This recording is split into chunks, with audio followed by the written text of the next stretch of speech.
Telugu Desam party సభ్యుల్ని వాళ్ళు చేసేది కూడా నేనే అని చెప్పి అంబటి రాంబాబు అనే ఒక వ్యక్తి.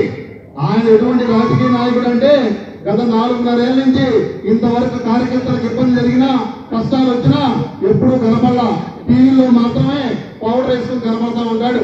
అటువంటి నాయకుడు కూడా సత్తెనపల్లికి వచ్చి సత్తెనపల్లిలో చివరికి చెత్తను కూడా వదలకుండా చెత్త రాజకీయాలు చేస్తున్న నాయకుడు ఈ రాష్ట్రంలో ఎవరైనా ఉన్నారంటే అది ఒక అంబటి రాంబాబే. కోడెల శివప్రసాదరావు గారు ముస్లిం మైనారిటీ వర్గాలందరూ కూడా ఎంతో కాలంగా ఇబ్బంది పడతా ఉన్నారు.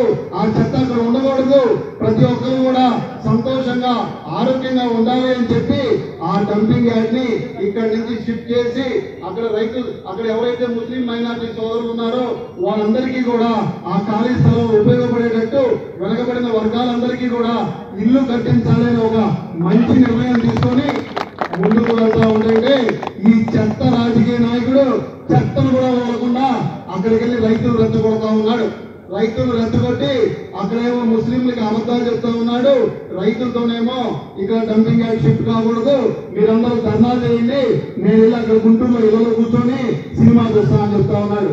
పాపం రైతులందరూ ఒకటే మాట అడిగారు.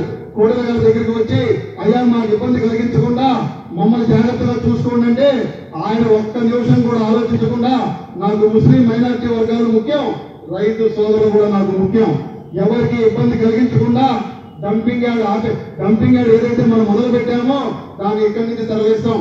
అదే క్రమంలో రైతులు కూడా ఇబ్బంది కలిగించకుండా వారి ఆరోగ్యాలు కానీ ఆ గ్రామాల్లో ఎటువంటి ఇబ్బంది కలిగించకుండా ఒక అనువైన ప్రదేశానికి డంపింగ్ యార్డ్ షిఫ్ట్ చేస్తామని చెప్పి అటు రైతు సోదరులకి ఇటు ముస్లిం మైనారిటీ వర్గాలకి అండగా నిలబడిన నాయకుడు డాక్టర్ కోడెల శివప్రసాదరావు గారు.